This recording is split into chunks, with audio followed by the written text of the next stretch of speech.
Salut, aujourd'hui je sème le blé.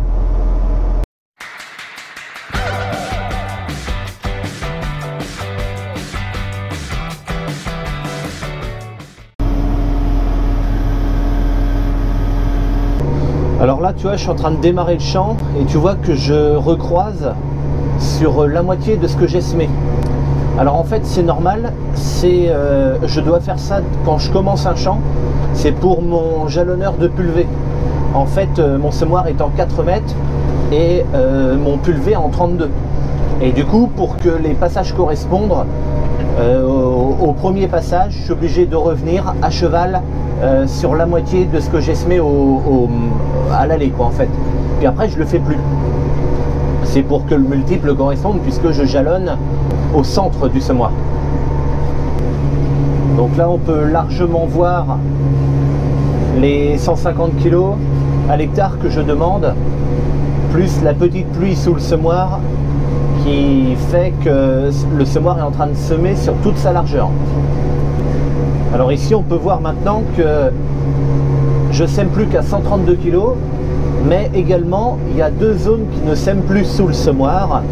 Ça c'est parce que je suis en train de jalonner maintenant, et donc du coup le semoir coupe aussi la semence à l'endroit où ça jalonne, comme ça j'ai pas de gaspillage de semences à cet endroit là. Alors après il y a une autre raison aussi pour laquelle le semoir ne sème pas quand les jalonneurs sont posés derrière, c'est que là en fait je vais faire un herbicide racinaire aussitôt le semis, donc là j'ai besoin de voir mes passages de traitement. D'habitude ça se faisait pas, et du coup le premier traitement qui était réalisé, le blé était déjà levé, donc en fait on ne mettait pas les jalonneurs, on les maintenait en position bloquée en l'air, et simplement le semoir ne semait pas. Et en fait quand le blé lève, et ben tu voyais tes deux bandes qui n'étaient pas semées, et c'était ça ton passage de traitement. Mais là cette année je suis obligé de garder les jalonneurs. Alors là il y a une petite particularité, c'est que tu vois j'ai commencé à semer ici, ça se voit hein, et donc j'ai fait mon passage de traitement, mon passage avec les jalonneurs. Et maintenant j'arrête de semer ici pour l'instant, je vais aller à côté du petit bois. En fait si tu veux c'est que le champ il a cette petite partie, puis après il s'en va de l'autre côté du bois. Mais ici il faut que je fasse un passage de traitement aussi pour le bois. Donc là en fait je vais commencer à semer le long du bois, je vais faire jusqu'à un passage de traitement, et ensuite je sèmerai ce qu'il y a entre les deux.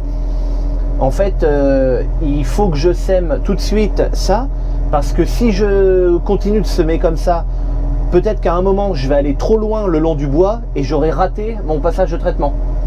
Donc là en fait je fais mon passage de traitement jusque là, et après je fais le milieu. Et je ferai pareil pour l'autre bout du champ, et quand j'arriverai vers la fin il faudra que je fasse mon passage de traitement, et ensuite je termine mon champ comme ça. Ça me permet de rien oublier quoi, parce que sinon ça serait dommage, parce que pour le retrouver après le passage de traitement c'est coton.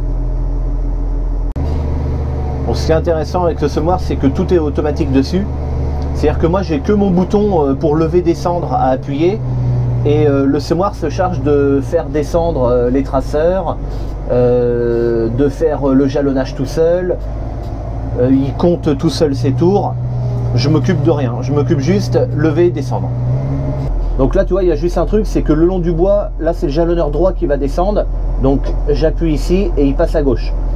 Voilà, après je peux, si je veux, couper les jalonneurs, il y a une croix dessus, donc là ça jalonne pas, ou alors là il est en simple ici, donc là en fait ce sera toujours le jalonneur gauche, dans le cas où je tournerai en rond. Si je rappuie, ben, ça sera toujours le droit, jamais l'autre, et si je rappuie encore, j'ai les deux jalonneurs d'un coup. Et donc ça, je te le ferai voir tout à l'heure, il y a un champ où je vais commencer comme ça, où je vais jalonner à droite et à gauche en même temps. Et je vais t'expliquer tout ça, mais plus tard dans la vidéo. Là pour l'instant, je le remets en automatique sur le jalonneur gauche. Bon ben voilà, c'est la panne, donc là je suis revenu à la maison. C'est le jalonneur qui est cassé, puis alors cassé, il est complètement éclaté. Voilà.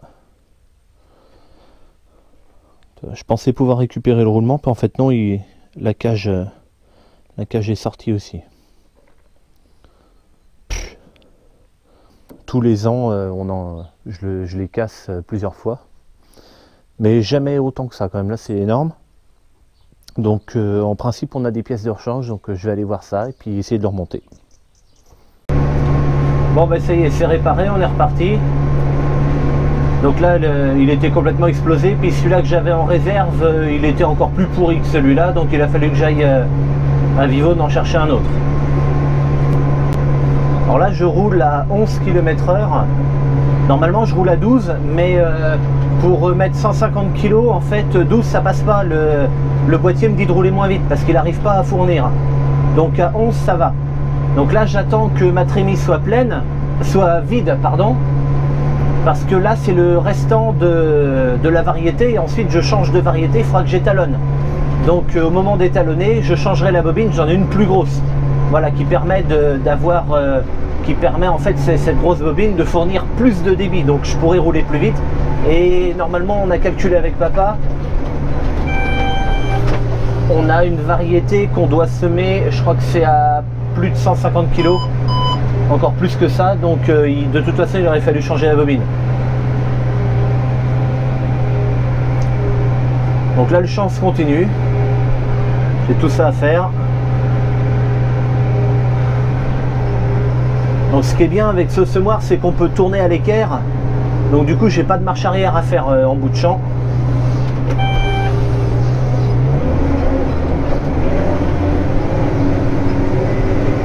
Alors là, ça secoue un petit peu. J'ai un rond avec des cailloux là dans le bout du champ qui est là.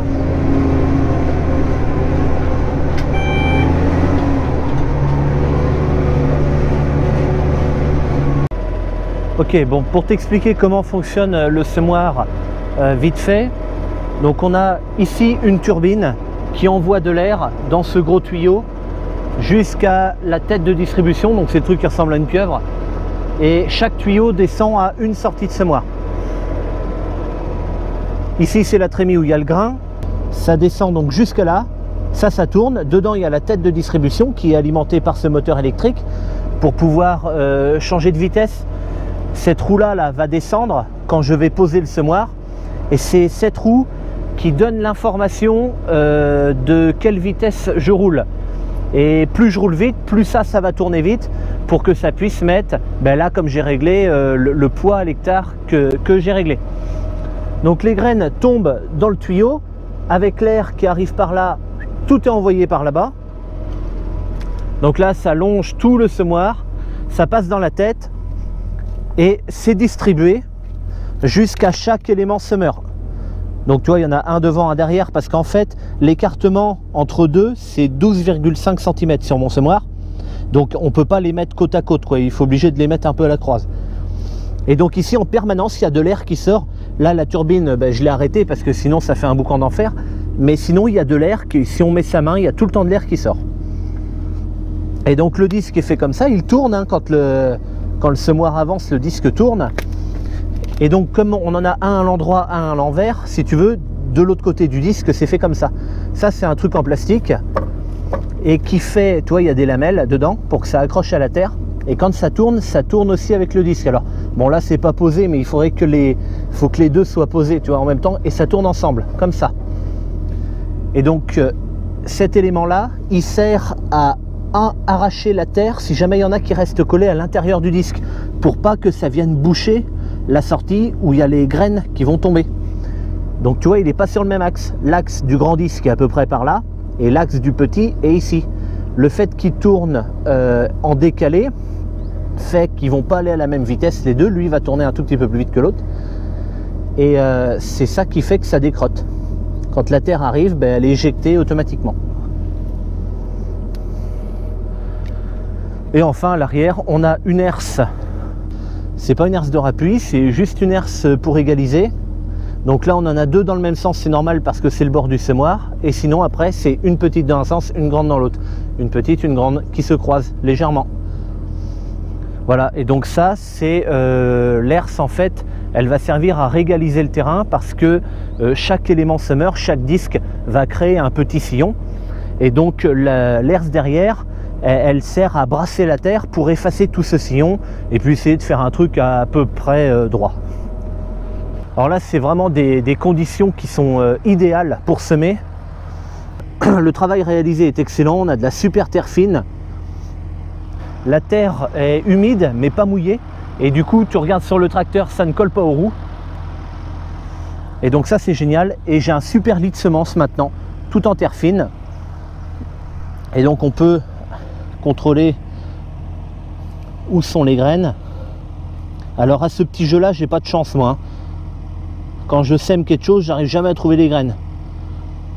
Mais bon, ça me rassure parce que papa est exactement dans le même cas que moi. Hop, voilà, ça y est, si. J'ai de la chance pour la vidéo, voilà, une graine de blé. Donc normalement, si je poursuis par là, ben, il y en aura d'autres. Mais comme j'ai pas de chance, je vais pas en trouver d'autres. Ah voilà, regarde. Hop, il y en a une autre ici. Donc voilà, ça fait à peu près 3-4 cm. Donc c'est ce que je recherche. Donc c'est impeccable. Alors je disais que les conditions étaient idéales pour semer. Alors les conditions de la terre sont idéales, mais les conditions météo le sont aussi. On a eu 27 mm la semaine dernière et avant-hier on en a eu 15 de plus. Donc là, ben, tous les travaux dans les champs peuvent se faire. D'ailleurs, quand on regarde autour, on voit des tracteurs partout dans les champs, c'est normal. Et le soleil est là. Et du coup, et les coccinelles aussi. Ben, je vais la laisser là. Je la ferai partir au moment où je remonterai dans le tracteur. Et le truc, c'est que quand il y a du soleil comme ça, avec une terre humide, la terre va se réchauffer. Voilà, de l'humidité et de la chaleur. C'est ce qu'il faut pour que les graines poussent.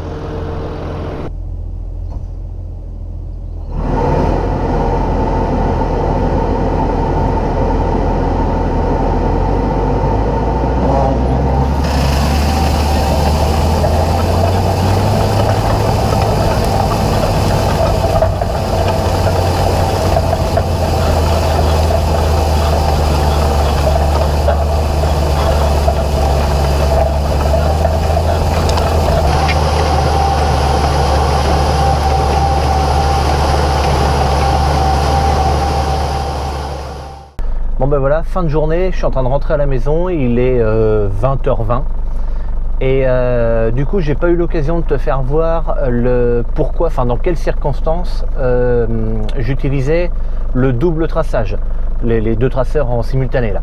Donc du coup je te le fais maintenant en voix off avec mon ordi et avec un dessin, puis tu vas comprendre, tu comprendras beaucoup mieux avec le dessin finalement.